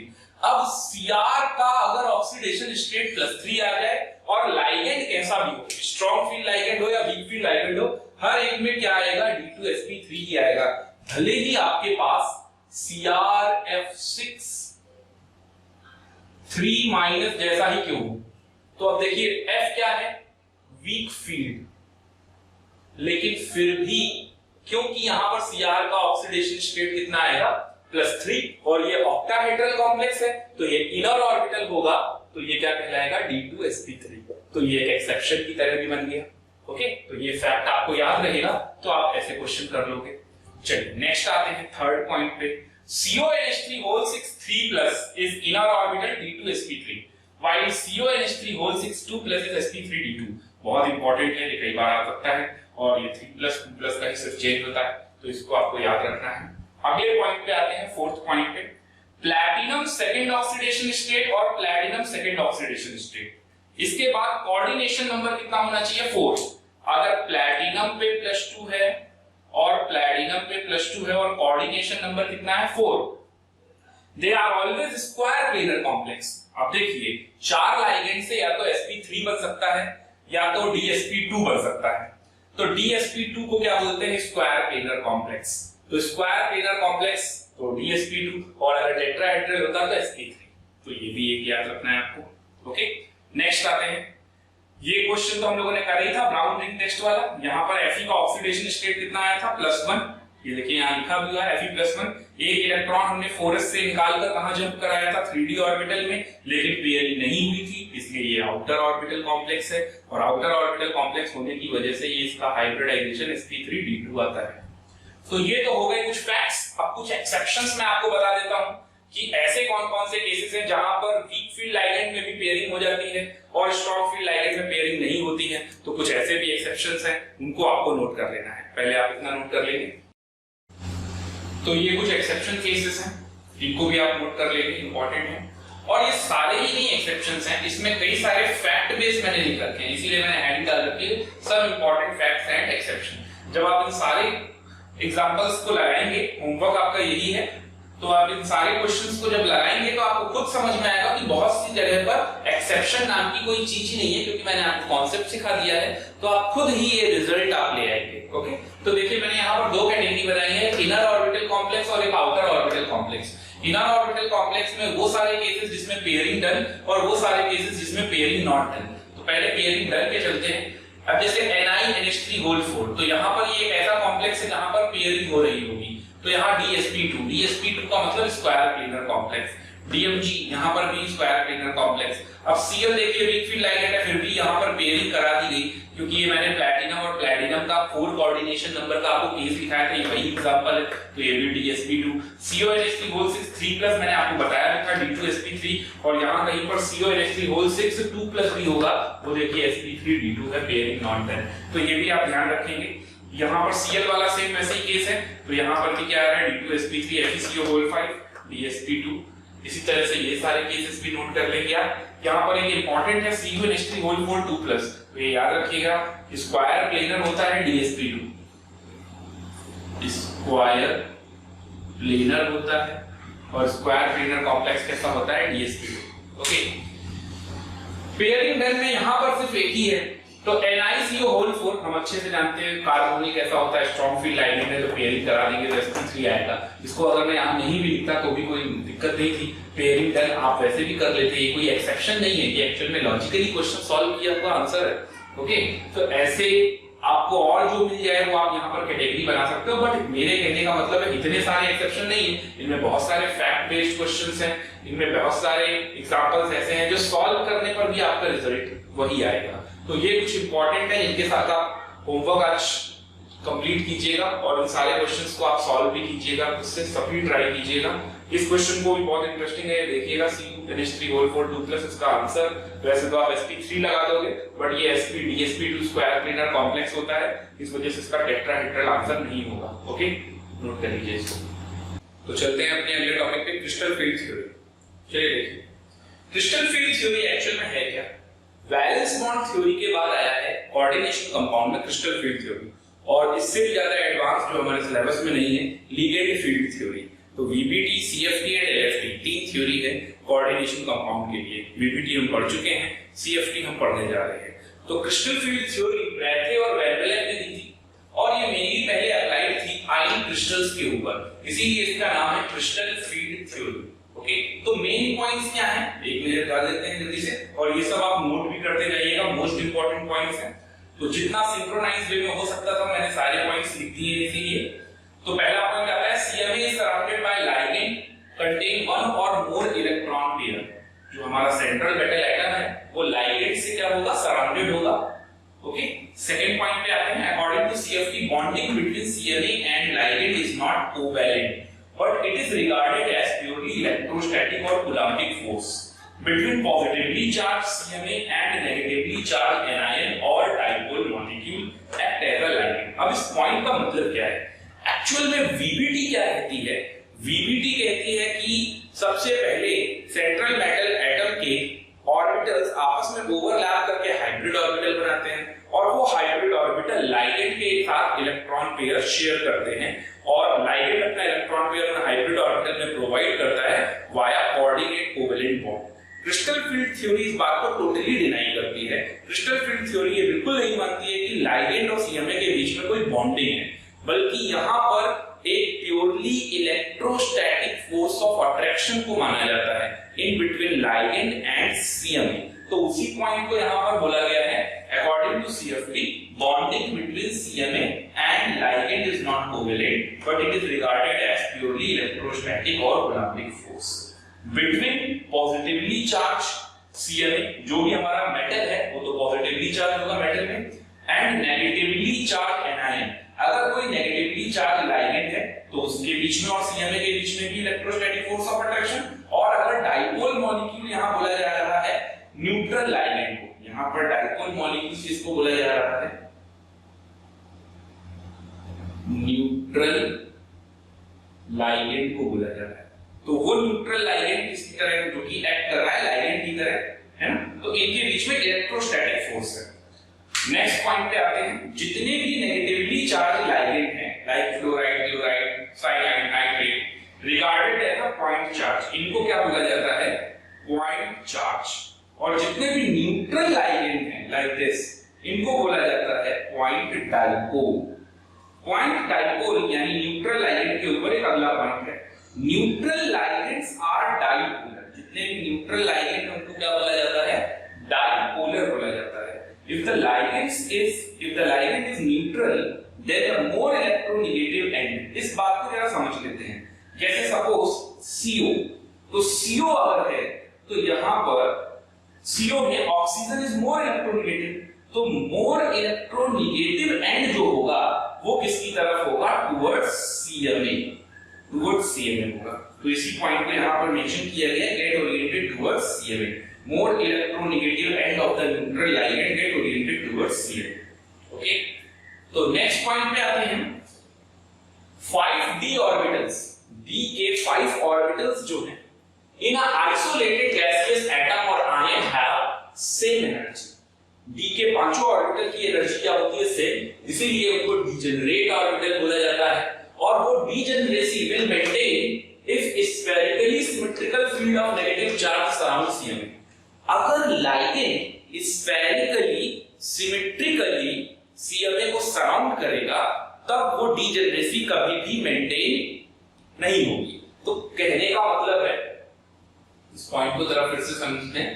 The 5d orbitals in an isolated gaseous atom ion have same energy, they are degenerated। This degeneracy will maintain if spherically symmetrical field of negative charge surrounds CMA।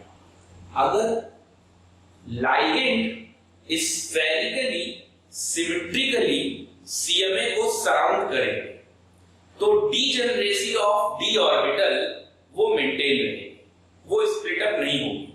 But actual में होता क्या है कि ligand spherically surround नहीं कर पाते, या तो कोई एक्सिस के थ्रू आ रहा होता है या तो कोई प्लेन के थ्रू आ रहा होता है, तो जिस वजह से एसिमेट्रिकल नेचर आ जाता है।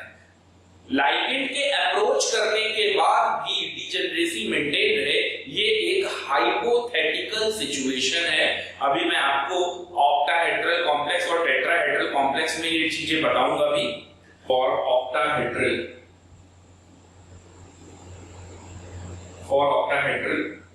कॉम्प्लेक्स के बारे में बताया जा रहा है, यहां पर आप लिख भी लेंगे।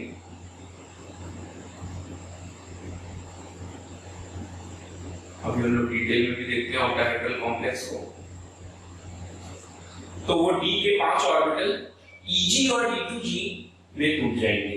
Eg वर्ड का मतलब होता है W डिजेनरेट और T2G वर्ड का मतलब होता है ट्रिपली डिजेनरेट। Eg में दो ऑर्बिटल्स आते हैं, कौन कौन से? वो दो ऑर्बिटल्स हैं dx² - y² एंड dz²। ये Eg का होगा डबली डिजेनरेट। और triply degenerate they are non axial. Non axial वाले कौन है D में? dxy, dyz एंड dzx। तो ये नॉन एक्सियल वाले और ये एक्सियल वाले। तो यहां तक आप नोट कर लेंगे। तो ये क्रिस्टल फील्ड थ्योरी के कुछ इंपॉर्टेंट पॉइंट्स हैं। इतना पॉइंट्स अगर आपको पता है तो क्रिस्टल फील्ड थ्योरी में आप सफिशिएंटली एक्सप्लेन कर लेंगे। इनको जल्दी से नोट करेंगे और आप हेडिंग डाल देंगे crystal field theory in octahedral complex. तो चलिए देखते हैं CFT ऑक्टाहेड्रल कॉम्प्लेक्स क्या होता है। जैसा कि मैंने आपको बताया कि D के 5 ऑर्बिटल की स्प्लिटिंग होगी, तो वही देखना है अपने को। और वो किस पार्ट में टूटता है वो तो मैंने आपको बता ही दिया, Eg और T2G। तो यहाँ पर उसका रिप्रेजेंटेशन देख लेते हैं। तो सबसे पहली चीज तो रिप्रेजेंटेशन क्या होता है? तो ये 5 लाइंस से हम इसको रिप्रेजेंट करेंगे और ये 5 लाइंस में इस तरीके से ये ब्रेक होगी। ऊपर 2 लाइनें और नीचे 3 लाइनें। नीचे 3 लाइनों का मतलब 3 ऑर्बिटल से है, तो ये T2G हो गया। और ऊपर 2 लाइनों का मतलब ये Eg हो गया। और ये लाइन रिप्रेजेंट कर रही है नो स्प्लिटिंग। तो ये हो गया हमारा रिप्रेजेंटेशन। ओके, अब देखिए आखिर ऑक्टाहेड्रल कॉम्प्लेक्स में होता क्या है। तो ऑक्टाहेड्रल कॉम्प्लेक्स में यहां से इसको ऐसे रिप्रेजेंट कर देंगे। अब यहां पर देखिए ये हमारे पास एक तरीके से 3 पार्ट हो गए, part C, part A and part B. तो पार्ट ए सी ये क्या रिप्रेजेंट कर रहे हैं? ये तो 5d ऑर्बिटल्स को रिप्रेजेंट कर रहा है, 5d ऑर्बिटल्स ऑफ CMA। और ये एक hypothetical part assuming no splitting। ऐसा यहां पर इसलिए बनाया है कि एक कंडीशन मान लेते हैं जो मैं अभी CFT के पॉइंट में कह रहा था कि अगर लाइगेंड स्फेरिकली सिमेट्रिकली CMA को सराउंड करेंगे तो डीजेनरेसी विल मेंटेन। बट ऐसा हो नहीं पाएगा, उसको भी अभी बताता हूं आपको। अब इसको अगर इसी के आगे हम चले गए तो वो D के ऑर्बिटल्स की स्प्लिटिंग होगी। पहले आप इसको यहां से समझिए और फिर इसी के आगे समझिए कि D के ऑर्बिटल्स की स्प्लिटिंग होगी Eg और T2G में। Eg को डबली डिजेनरेट और T2G को ट्रिपली डिजेनरेट। यहां पर dx² - y² और dz² आएगा और यहां पर dxy, yz एंड zx आएगा। ओके, तो इतना पॉइंट तो आप नोट कर लेंगे। अब देखिए यहां पर क्या है, ये पॉइंट नो स्प्लिटिंग का है, तो ये पॉजिटिव रीजन हो गया एनर्जी का। तो इसको हम बोलेंगे पॉजिटिव में 3/5 del naught। del naught is the crystal field splitting energy. और ये नेगेटिव में हो गया 2/5 del naught। तो ये कितना बन जाएगा? 0.6 del naught। और ये कितना बन जाएगा? माइनस का 0.4 del naught। और यही 6dq एंड 4dq माइनस का 4dq। एक्चुअल में यहां पर कुछ चीजें आपको मेंशन कर लेनी है। डेल नॉट क्या होता है? तो डेल नॉट होता है CFSE, crystal field splitting energy. इसको नोट कर लेंगे। And 1 del naught is equal to crystal field की स्प्लिटिंग से जो एनर्जी डेवलप होती है उसी को मेजर करने के लिए क्वांटिटी एक पैरामीटर बनाया गया है डेल नॉट। और डेल नॉट एक आर्बिट्री वैल्यू 10dq के बराबर होता है, where dq is the arbitrary value. तो वही रिलेशंस मैंने कुछ यूज किए हैं कि ये 3/5 ऑफ द डेल नॉट है नो स्प्लिटिंग से, और ये 2/5 ऑफ द डेल नॉट है नो स्प्लिटिंग से, और ये -4 डेल नॉट तो -4dq, और ये +6 डेल नॉट 0.6 डेल नॉट है, तो ये 6dq हो जाएगा। यहाँ पर आपसे पूछा जा सकता है Eg और T2G का रेशियो। तो Eg और T2G का रेशियो क्या होगा? तो 6/4 का मतलब 3/2। तो Eg और T2G का रेशियो पूछा जा सकता है, ये इंपॉर्टेंट है, 3:2। ये भी आप राइट डाउन कर लीजिए। Crystal field splitting energy. अब ये ऑक्टाहेड्रल कॉम्प्लेक्स में मुझे ये बताना था कि आखिर ये ऑर्बिटल्स ऊपर कैसे पहुंचे और ये ऑर्बिटल्स नीचे कैसे पहुंचे। देखिए किसी भी ऑक्टाहेड्रल कॉम्प्लेक्स को जब आप बनाएंगे, जैसे ये मेटल और यहाँ पर लाइगेंड का अप्रोच होगा, ओके। तो अब यहाँ पर अगर लाइगेंड का अप्रोच हो रहा है और यहाँ पर मैं एक्सिस अगर देखूं तो ये एक एक्स एक्सिस मिल गई, ये एक वाई एक्सिस मिल जाएगी और ये एक जेड एक्सिस मिल जाएगी, एक्स वाई जेड, ओके। तो एक्सियल वाले की तरफ से ही लाइगेंड अप्रोच कर रहे हैं ऑक्टाहेड्रल कॉम्प्लेक्स में, एक्सियल की तरफ से ही लाइगेंड अप्रोच कर रहे हैं। तो जो एक्सियल वाले डी ऑर्बिटल्स हैं उनको सबसे ज्यादा रिपल्शन मिलेगा, क्योंकि ऑर्बिटल्स में क्या होंगे, इलेक्ट्रॉन। इन ऑर्बिटल्स में भी क्या आएंगे, इलेक्ट्रॉन ही आएंगे। और जो लाइगेंड है वो भी क्या प्रोवाइड कर रहा है, इलेक्ट्रॉन पेयर। तो इलेक्ट्रॉन इलेक्ट्रॉन रिपल्शन की वजह से सबसे ज्यादा स्प्लिटिंग से रिपल्शन किसको मिलने वाला है, एक्सियल वाले ऑर्बिटल्स को, और नॉन एक्सियल वाले ऑर्बिटल्स को रिपल्शन सबसे कम मिलने वाला है। तो इसको ऑक्टाहेड्रल कॉम्प्लेक्स आप एक बनाएंगे तो उससे आपको बड़ी क्लियरली समझ में आ जाएगा ये सारी बातें कि ये चीज ऊपर क्यों है और ये चीज नीचे क्यों आया है, ओके। इसको पूरा नोट कर लेंगे। अब इलेक्ट्रॉनिक कन्फिगरेशन कैसे होते हैं वो भी समझ लेते हैं। तो देखिए number of D electron high spin में क्या होगा और लो स्पिन में क्या होगा, ये दोनों बातें आपको समझनी चाहिए। तो नंबर ऑफ डी इलेक्ट्रॉन अगर d1 है तो इलेक्ट्रॉनिक कन्फिगरेशन कैसे होगा। तो जरा सोचिए, लो स्पिन में आप क्या कर सकते हैं, पेयरिंग करा देते हैं, और हाई स्पिन में पेयरिंग नहीं कराते हैं। तो पहला इलेक्ट्रॉन आएगा तो कहां से आएगा, यहाँ पर CFT में जितने भी रूल आपने पढ़े हैं, यानी कि आपको principle lower energy level should be filled first, Hund's rule वो भी लगेगा कि एक ही ऑर्बिटल में दो इलेक्ट्रॉन नहीं आएंगे, पहले पैरेलली हम उसमें फिल करेंगे, जो सेम डिजनरेट ऑर्बिटल्स हैं उनमें इलेक्ट्रॉन फिल करेंगे, ओके। तो चलो देखिए D1 अगर आया तो आप क्या लिखोगे, तो आपके पास सबसे पहले नीचे ऑर्बिटल्स में कौन है, T2G। तो हाई स्पिन की बात हो या लो स्पिन की बात हो, T2G1 Eg0 ऐसे आएगा, और यहाँ पर भी क्या आएगा, T2G1 और Eg0। और ऐसे में नंबर ऑफ अनपेयर्ड इलेक्ट्रॉन अगर आप देखोगे तो वो 1 आएगा और यहाँ पर भी 1 आएगा, ओके। इसी तरीके से आप सोचो अगर D2 होगा तो भी यही रहेगा, T2G2 Eg0, T2G2 Eg0। D3 अगर होता है तो क्या होगा, सेम ऐसे ही रहेगा, T2G3 Eg0। अब बात आती है D4 अगर होगा तो क्या होगा, तो 1 2 3 करके तो आपने भर दिया। अब फोर्थ इलेक्ट्रॉन भरना है। अब देखिए हाई स्पिन कॉम्प्लेक्स है, हाई स्पिन कॉम्प्लेक्स का मतलब कि पेयरिंग नहीं कराई होगी। तो अगर पेयरिंग नहीं कराना है तो इसके बाद क्या होगा, इसमें इलेक्ट्रॉन जाएगा। तो अगर हाई स्पिन कॉम्प्लेक्स है तो पेयरिंग नॉट डन, और लो स्पिन कॉम्प्लेक्स है तो इसका मतलब पेयरिंग डन, और पेयरिंग डन में फिर यही पे इलेक्ट्रॉन आएगा चौथा। तो जरा देखिए हाई स्पिन में क्या होगा, T2G3 Eg1 हो जाएगा फिर, और लो स्पिन वाले में क्या हो जाएगा, T2G4 Eg0 अभी भी। तो थर्ड इलेक्ट्रॉन के बाद फोर्थ इलेक्ट्रॉन भी हम यहीं पर फिल कर देंगे। तो ये हाई स्पिन और लो स्पिन की वजह से इलेक्ट्रॉनिक कन्फिगरेशन ऐसे पूछे जा सकते हैं। अब यहां तक तो सेम आया, यहां तक तो सारी चीजें सेम आई है ना। नंबर ऑफ अनपेयर्ड इलेक्ट्रॉन यहां पर भी 2, यहां पर भी 2, यहां पर भी 3 और यहां पर भी 3। लेकिन यहां पर देखिए नंबर ऑफ अनपेयर्ड इलेक्ट्रॉन कितने हो गए, 4, और यहां पर नंबर ऑफ अनपेयर्ड इलेक्ट्रॉन कितने हो जाएंगे, तो अगर T2G4 आएगा तो नंबर ऑफ अनपेयर्ड इलेक्ट्रॉन 2 हो जाएंगे। तो इस तरीके से इनमें डिस्टिंग्विश होता है।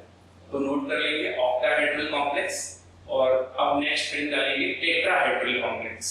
तो नेक्स्ट हेडिंग डाल देंगे CFT इन टेट्राहेड्रल कॉम्प्लेक्स। और देखिए टेट्राहेड्रल कॉम्प्लेक्स में क्या होता है, जैसे ऑक्टाहेड्रल कॉम्प्लेक्स में एक्सिस के थ्रू लाइगेंड अप्रोच कर रहे थे तो एक्सियल वालों को ज्यादा रिपल्शन मिला था और नॉन एक्सियल वालों को रिपल्शन सबसे कम मिला था। ठीक उसका उल्टा अब क्या होगा, लाइगेंड प्लेन से अप्रोच करेंगे। तो अगर प्लेन से अप्रोच करेंगे तो जो नॉन एक्सियल वाले हैं उनको रिपल्शन सबसे ज्यादा मिलेगा और एक्सियल वालों को रिपल्शन सबसे कम मिलेगा।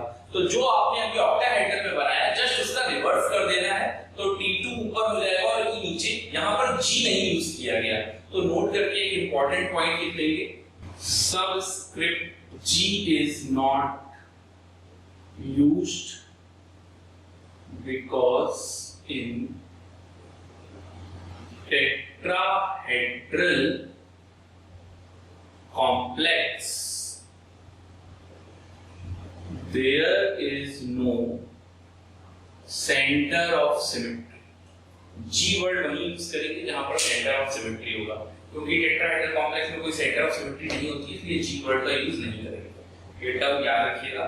तो यहाँ T2 और E, टेक्निकली T2 और E कई किताबों में गलत लिखा है T2G और E, बट T2 और E लिखना चाहिए, इसलिए मैंने यहाँ पर इस तरीके से लिखा है।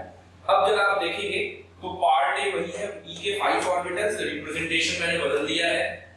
पार्ट ए का मतलब E के 5 ऑर्बिटल्स ऑफ CM है, ये वही हाइपोथेटिकल पार्ट, नो स्प्लिटिंग का केस, ये नो स्प्लिटिंग का केस है। और ये किस तरीके से स्प्लिट अप होता है तो देखेंगे, जो नॉन एक्सियल वाले हैं उनको ज्यादा रिपल्शन मिला और जो एक्सियल वाले हैं उनको कम रिपल्शन मिला। अब ये वही 2/5 del D होगा। del D is the crystal field splitting of, तो यहाँ पर अगला नया पॉइंट नोट करेंगे, del D is the crystal field splitting, crystal field splitting of tetrahedral complex। Okay, तो रिलेशन क्या होता है, रिलेशन भी जानना है आपको। तो del T is equal to होता है 0.45 del नॉट, यानी कि आप बोल सकते हो 4/9 del नॉट, 4/9 del नॉट। और 1 del naught is equal to 10 dq होता है, तो 4/9 एंड 0.45 को आप बोल सकते हो 4.5 dq। तो ये रिलेशन भी आप याद रखिएगा। हालांकि इतना ज्यादा इंपॉर्टेंट नहीं, बहुत ज्यादा नहीं पूछा जा सकता, बट अभी तक नहीं पूछा गया, तो आगे एडवांस में चांसेस है, मेंस में तो नहीं आएगा, नीट में भी नहीं आएगा, तो यहाँ पर आप देखेंगे। ठीक है, तो उसी को मैंने क्या किया, del t को मैंने कन्वर्ट कर दिया del नॉट में, तो 0.18 del नॉट 1.8 dq, और इसी तरीके से लिखा। ओके, तो ये है crystal field splitting of tetrahedral complex. Electronic configuration फिर से वैसे ही रखेंगे। हाँ, Eg और T2G का रेशियो जरा देख लेते हैं। तो यहाँ पर T2 और E का रेशियो कितना आ जाएगा हमारा, बस मुझे यहाँ से G हटा देना चाहिए, तो ये रेशियो आ जाएगा E और T2 का 3:2। ओके, तो ये है हमारा टेट्राहेड्रल कॉम्प्लेक्स। अब इसमें ऑक्टाहेड्रल, टेट्राहेड्रल और स्क्वायर हेड्रल कॉम्प्लेक्स में किसकी स्प्लिटिंग एनर्जी ज्यादा होगी, तो ये पॉइंट एक और नोट कर लीजिए आप, इंपॉर्टेंट पॉइंट है। del ST सबसे ज्यादा होता है, then del not, then del T। Crystal field splitting of ये स्क्वायर प्लेनर कॉम्प्लेक्स के लिए, स्क्वायर प्लेनर कॉम्प्लेक्स के लिए, स्क्वायर प्लेनर कॉम्प्लेक्स, ये ऑक्टाहेड्रल के लिए है, और ये वाला टेट्रा। तो इसी के साथ कंप्लीट होता है अपना क्रिस्टल फील्ड थ्योरी। ओके, तो नेक्स्ट स्टडी का लेंगे बॉन्डिंग बिटवीन मेटल कार्बोनिल, और मेटल और कार्बन के बीच में बॉन्डिंग जो होगी उसको ऑर्गेनिक से बनने वाले कंपाउंड्स को ऑर्गेनोमेटेलिक कंपाउंड भी कहते हैं। आपने सुना भी होगा ये नाम, मेटल और कार्बन के बीच की बॉन्डिंग अगर है तो उसको ऑर्गेनोमेटेलिक कंपाउंड कहते हैं। तो bonding between metal and metal carbonyl, तो मेटल और कार्बोनिल के बीच में बॉन्डिंग की बात कर रहा हूं मैं, मेटल और कार्बोनिल के बीच की बॉन्डिंग की मैं बात कर रहा हूं। तो इसके लिए, इसको एक्सप्लेन करने के लिए सबसे पहले मुझे एमओ थ्योरी पे जाना पड़ेगा, और मॉलिक्यूलर ऑर्बिटल थ्योरी से सीओ का डायग्राम मुझे बनाना पड़ेगा। तो चलिए सीओ मॉलिक्यूल का p ऑर्बिटल का ही बना लेते हैं। तो p ऑर्बिटल का अगर मैं डायग्राम बनाऊं, जो कि क्लास 11th में आपने पढ़ा होगा, एटॉमिक ऑर्बिटल बनाते थे, फिर मॉलिक्यूलर ऑर्बिटल पे जाते थे। तो CO कितना आ रहा है, total number of electron 8 and 6 14, up to 40 जैसा ABMO होता है वैसा ही BMO बनाते हैं, सुना होगा आपने ऐसा। कार्बन के पास कितने इलेक्ट्रॉन है, 2p2, और ऑक्सीजन के पास 2p4, तो टोटल हो गया कितने इलेक्ट्रॉन, 6, 4 और 2 6, पहला, दूसरा, तीसरा, चौथा, पांचवा और छठा। इसका मतलब ये वाला ऑर्बिटल कैसा है इसका, होमो, और ये वाला क्या है, LUMO, lowest unoccupied molecular orbital, and that is pi star to px, pi star to py, pi star to px, pi star to py, and this is sigma star to pz। इसका कोई मतलब नहीं, तो अपने को लेना देना ये। ओके, तो तो मेटल और कार्बोनिल के बीच में बॉन्डिंग कैसी होती है, चलिए देखते हैं। CMA हमारा डी ब्लॉक का एलिमेंट है। ओके, तो मैंने इस तरीके से बना लिया। और कार्बोनिल, तो कार्बोनिल के पास भी कुछ बैक एंड डी ऑर्बिटल है एलियमो के, तो मैं उसको भी बना ले रहा हूं ऐसे ही। ओके, अब देखिए हो क्या रहा है कि यहां पर ये जो हाईएस्ट ऑक्यूपाइड मॉलिक्यूलर ऑर्बिटल है होमो, ये मॉलिक्यूलर ऑर्बिटल, ये मॉलिक्यूलर ऑर्बिटल से ये इलेक्ट्रॉन पेयर CMA के वैकेंट ऑर्बिटल में दिया जा रहा है। तो लाइगेंड क्या कर रहा है, CMA को सिग्मा इलेक्ट्रॉन प्रोवाइड कर रहा है, सिग्मा इलेक्ट्रॉन प्रोवाइड कर रहा है। ओके, और बदले में CMA से इलेक्ट्रॉन पेयर एक्सेप्ट करा रहा है पाई स्टार, यानी कि एंटी बॉन्डिंग मॉलिक्यूलर ऑर्बिटल में। इसीलिए इस तरीके के लाइगेंड्स को हम क्या कहते हैं, sigma donor pi acceptor, and they will produce a synergic effect. That's why it is called synergic bond. तो इसको synergic bond भी बोला जाता है।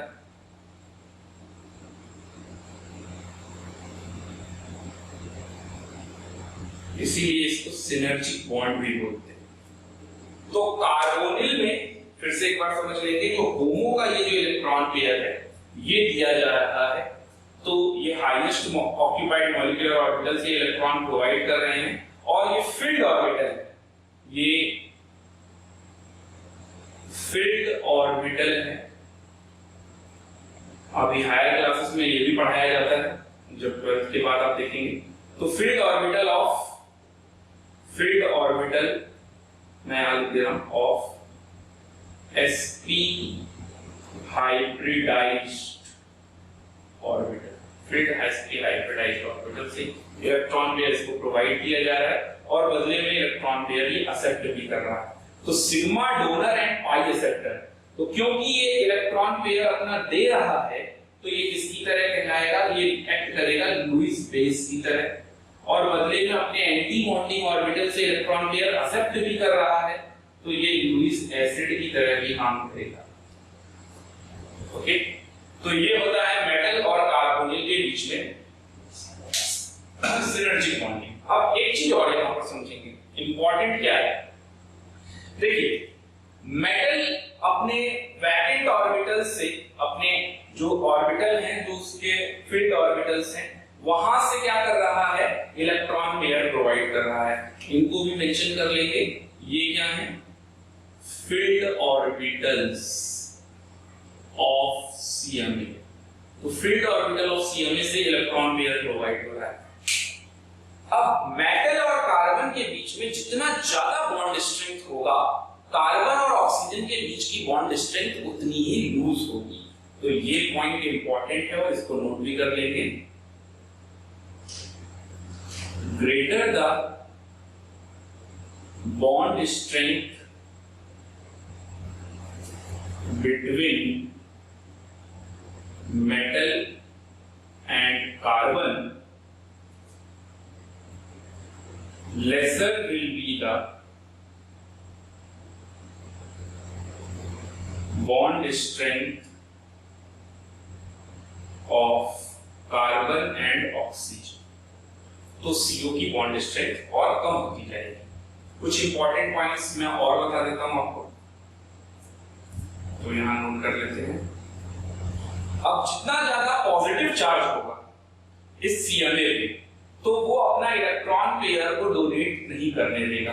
तो अगर इलेक्ट्रॉन पेयर डोनेट नहीं हो पाएगा, तो क्या होगा, इन दोनों के बीच की बॉन्डिंग क्या हो जाएगी, वीक, और इन दोनों के बीच की बॉन्डिंग क्या हो जाएगी, स्ट्रॉन्ग। तो देखिए, with higher positive charge on CMA, with higher positive charge on CMA। ओके, तो ऐसा करने से bond strength between metal and carbon क्या हो गया, decrease. Bond strength metal and carbon का क्या हो गया, डिक्रीज, और कार्बन और ऑक्सीजन की बॉन्ड स्ट्रेंथ क्या हो गई, इंक्रीज। तो bond strength of carbon and oxygen will increase. अब अगर इनकी बॉन्ड स्ट्रेंथ इंक्रीज हो जाएगी तो इनकी बॉन्ड लेंथ क्या हो जाएगी, डिक्रीज। तो ये भी पॉइंट आप मेंशन कर लीजिएगा। बॉन्ड लेंथ, बॉन्ड स्ट्रेंथ अगर इंक्रीज होगी तो बॉन्ड लेंथ ऑफ CO ये क्या हो जाएगी, डिक्रीज। और इसी का अपोजिट नेगेटिवली चार्ज के लिए तो वो भी मेंशन कर लीजिएगा। तो ये है सिनर्जी बॉन्ड। अब इस तरीके के मेटल कार्बोनिल जो ऑर्गेनोमेटेलिक कंपाउंड में आपको बता रहा था, इनके कुछ स्ट्रक्चर्स भी ड्रॉ कर लेते हैं। तो ये कुछ मेटल कार्बोनिल्स हैं, इनके अपने को स्ट्रक्चर ड्रॉ करने हैं, तो चलिए देखते हैं एक करके। फर्स्ट है NiCO4 टेट्रा कार्बोनिल निकिल। तो टेट्रा कार्बोनिल निकिल इसी तरीके का बन जाएगा। ओके, तो ये कैसा हो गया, टेट्राहेड्रल sp3 हाइब्रिडाइजेशन। सेकेंड आते हैं FeCO5 पेंटा कार्बोनिल आयरन। तो देखिए पेंटा कार्बोनिल आयरन किस तरीके का बनेगा, ये DPP शेप का बनेगा, ट्राइगोनल बाइपिरामिडल, हम लोगों ने पढ़ा भी था केमिकल बॉन्डिंग में। ये डॉटेड लाइन नहीं बनाते, हम बनाना चाहो बना लो, ट्राइगोनल प्लेनर आ जाएगा और एक से बाइपिरामिडल। तो इसका हाइब्रिडाइजेशन क्या होगा, ये हो जाएगा DsP3 ओके, पेंटा कार्बन। तो ये कैसा हाइब्रिडाइजेशन, तो DsP3 आ गया, और इसका शेप कैसा होगा, ज्योमेट्री कैसा होगा, TBP, ट्राइगोनल बाइपिरामिडल। थर्ड आते हैं, ये सब एनसीईआरटी में भी स्ट्रक्चर बने, CrCO6। तो ये ऑक्टाहेड्रल कॉम्प्लेक्स जैसा कि समझ में आ रहा है, और CrCO6 तो कोऑर्डिनेशन नंबर भी आप इन सबका निकाल सकते हैं, कोऑर्डिनेशन नंबर भी 6 आ रहा है। तो ये ऑक्टाहेड्रल कॉम्प्लेक्स है, और इस ऑक्टाहेड्रल कॉम्प्लेक्स में आप खुद सोचो, CO का तो चार्ज हो गया 0 और Cr 4s2 है ना, तो 4s24 होता है, 4s2 तो 3d में कितने हैं, 4 इलेक्ट्रॉन है। अगर 4s वाले इलेक्ट्रॉनों को भी जंप करा दे तो कितने हो गए, 3d पे 6। अब 3d में अगर 6 हो गए तो पेयरिंग तो करा ही देंगे, तो क्या आ जाएगा, D2sp3। और इस तरीके से आप जल्द से जल्द आंसर निकाल सकते हैं। ओके, फोर्थ वाले पे आते हैं, फोर्थ Mn2CO10। तो Mn2CO10, अब जरा इसको देखेंगे, Mn2CO10 कैसे बनाना है अपने को। बिल्कुल स्ट्रक्चर आप बिल्कुल रट लीजिए अच्छे से। तो Mn2CO10, तो एक CO, दूसरा CO, तीसरा, चौथा, ओके, पांचवा, छठा, सातवां, आठवां, 9th एंड 10th। तो ये क्या हो गया, डॉटेड लाइन से रिप्रेजेंट कर देंगे, क्योंकि यहाँ पर कोई भी ब्रिजिंग बॉन्डिंग नहीं है। ओके, तो ये ध्यान रखेंगे। अब यहाँ पर देख सकते हैं ऑक्टाहेड्रल ही आएगा, 1 2 3 4 5 और एक 6 बॉन्ड एक ग्रुप बनाएगा, तो ये भी ऑक्टाहेड्रल आएगा, पहली बात। दूसरा इंपॉर्टेंट पॉइंट है, no bridging bond, no bridging carbonyl. Bridging bond तो है लेकिन मेटल के बीच में नो ब्रिजिंग कार्बोनिल। आपसे पूछा जा सकता है MM लिंकेज कितना है, मेटल लिंकेज 1 है ना, और ब्रिजिंग कार्बोनिल कोई भी नहीं है। All are terminal. तो टर्मिनल कार्बोनिल कितने हैं, टर्मिनल कार्बोनिल। तो टर्मिनल कार्बोनिल कितने होंगे, सभी टर्मिनल कार्बोनिल क्या है, सभी कार्बोनिल टर्मिनल, तो 10 है ना। और अगर आपसे पूछा जाए कोऑर्डिनेशन नंबर, तो कोऑर्डिनेशन नंबर 6। इस वाले का कोऑर्डिनेशन नंबर, इसका भी 6, इसका कोऑर्डिनेशन नंबर 4, इसका कोऑर्डिनेशन नंबर 5। ओके, नेक्स्ट आते हैं COCO4। तो फिफ्थ वाला है तो फिफ्थ में आते हैं कोबाल्ट कार्बोनिल, ये डाइमर बनाएगा और देखेंगे इसका स्ट्रक्चर।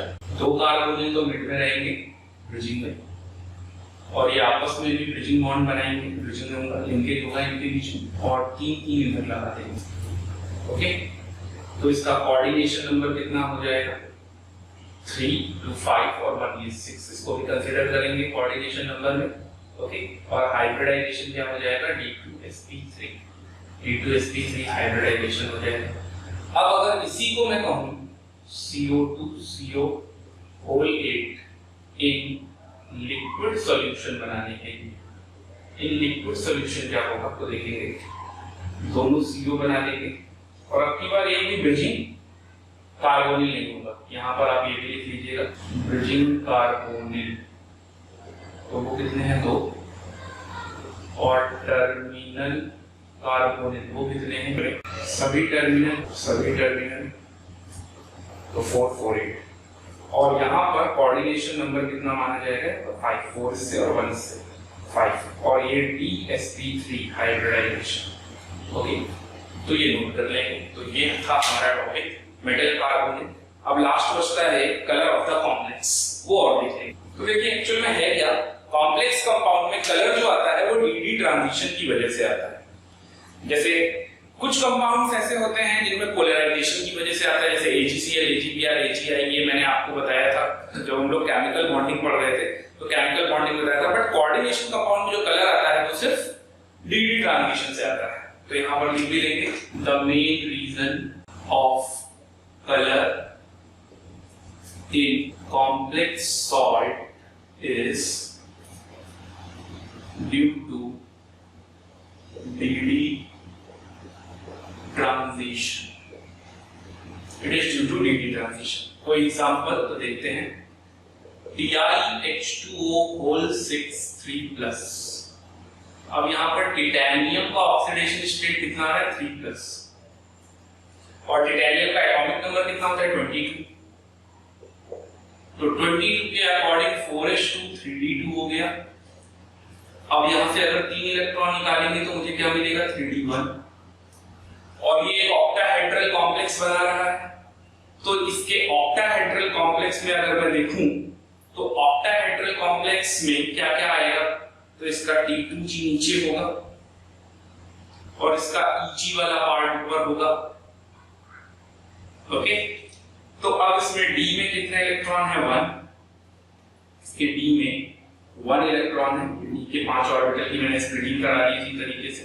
अब ड्यू टू DD ट्रांजिशन ये इलेक्ट्रॉन ट्रांजिशन करेगा EG से D2G, जिस वजह से कुछ ना कुछ वेवलेंथ जनरेट होगी, और वो वेवलेंथ जब वो एमिट होगी लाइट, तो वो वेवलेंथ विब्ग्योर में आएगी, जिस वजह से हमें कलर दिखाई देता है।